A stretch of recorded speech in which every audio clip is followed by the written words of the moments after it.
여러분 안녕하십니까. 2019년 12월 28일 토요일 신문사설비평 시작하겠습니다. 먼저 통화정책 관련된 사설입니다. 한국경제신문은 돈이 없어 경제가 어려운가 한국판 양적 완화 부적절하다라는 제목의 사설에서 한국은행이 2020년 통화신용정책 운영 방향에서 국채 매입을 늘리고 대출 지원도 강화하기로 한 점을 지적하고 있습니다. 맞는 말입니다. 돈이 없어서 경제가 어려운 게 아닙니다. 돈이 너무 많아서 경제가 어려워진 것입니다. 돈의 거품이 너무 많아지고 사람 몸의 피처럼 선순환하는 것이 아니라 돈이 너무 많아 경제 혈관이 막히고 터져서 문제가 생긴 것입니다. 열심히 일하는 노동자들이 점점 더 가난해지고 소수의 부자들에게 돈이 집중되고 있는 게 문제입니다. 경제가 투기하면서 그 격차는 점점 더 커지고 있습니다.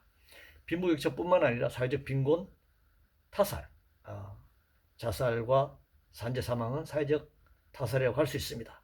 빈번해지고 있습니다. 경제의 핵심은 가계 경제인데 가계 경제가 물러가고 있습니다. 선거법 관련해서 조선일보는 괴상한 선거제 끝내 강행 통과, 나라가 갈 때까지 간다. 동아일보는 누더기 4+1 선거법 강행 처리, 의회 민주주의 퇴행이다. 한국경제신문은 한국 정치가 어디까지 추락할지 두렵다라고 주장했습니다. 모든 제도는 힘의 관계만큼 결정됩니다.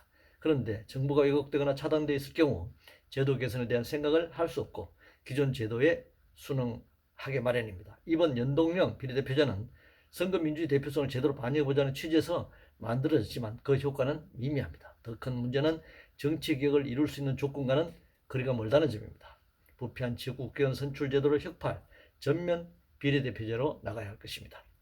조국 관련해서 조선일보는 법원이 조국 죄질 좋지 않다는데 잘했다는 청와대, 중앙일보는 국민은 조국 위선의 실체를 궁금해한다라는 제목의 사설에서 영장 기각은 혐의 없음 뜻하지 않아 검찰 수사 축소로 이어져서 안 돼. 진문 게이트 실체적 진실 파괴해야 한다. 이렇게 지적했는데요. 법원에서는 부부 중 한 명만 구속한다는 관행을 적용했는지 모르지만 조국은 청와대와 집권여당의 바람대로 구속은 면하게 됐습니다. 결국 법원의 판단으로 넘어갔습니다. 사실관계에 대한 검찰과 피고 측의 주장이 너무 다르기 때문에 법원 판단을 지켜봐야 되겠지만 박근혜, 최순실, 우병우 사법처리 기준으로 법원이 판단해야 할 것입니다. 규제 관련해서 조선일보는 혁신성장, 절망케 한 두 가지 뉴스라는 제목의 사설에서 원격 의료 공유 차량 모델 문제를 지적하고 있습니다. 한국경제신문은 원격 의료 일본, 중국 병원에 점령당할 날 멀지 않았다. 매일경제신문은 규제에 막힌 신산업, 타다와 네이버의 경우를 역시 지적하고 있는데요. 돈보다 생명이라는 의료의 본질에서 모든 제도를 검토해야 합니다. 나라마다 다르고 복잡한 조건의 의료제도를 한두 개만 떼내어 비교할 수는 없습니다. 신산업이라는 이름으로 모든 규제를 철폐해야 한다는 주장은 터무니없습니다. 신산업이라는 포장만 보고 규제를 완화하거나 폐지할 수는 없습니다. 오늘날 금융자본주의 사회에서 우후죽순으로 나타난 신산업은 상당수가 투기성 먹튀이기 때문에 규제를 오히려 더욱 철저히 해야 할 것입니다. 일자리 관련해서 동아일보는 광중 일자리 착공, 노동계도 정치권도 앞길 방해 말라라고 주장했는데요. 한국형 일자리도 아니고 한국처럼 좁은 나라에서 특정한 도시형 일자리라는 것이 어떻게 성립할 수 있겠습니까? 특정한 산업이나 기업도 아니고 말입니다. 일자리 문제에 정치권의 노동계는 끼어들지 말라니요. 그게 어느 나라, 어느 세계 일자리란 말입니까? 일본군 성노예 관련해서 동아일보는 헌재 위안부 합의 헌소 각하, 외교 합의 평가는 늘 신중해야 한다 이렇게 주장했는데요.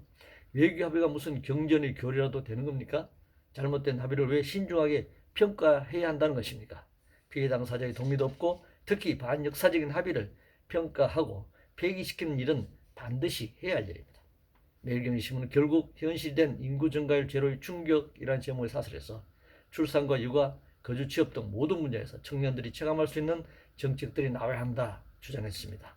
원론적으로 옳은 말을 했습니다. 그런데 체감할 수 있는 정책을 말하면 남미 국가들처럼 가려 하느냐, 포퓰리즘 정책이냐, 세금 퍼주기냐 등등 비난을 퍼붓지 않았습니까? 이 언론들이 말과 실천이 다르니 인구 증가율은 제로를 넘어 마이너스로 갈 수도 있는 상황이 되어버렸습니다.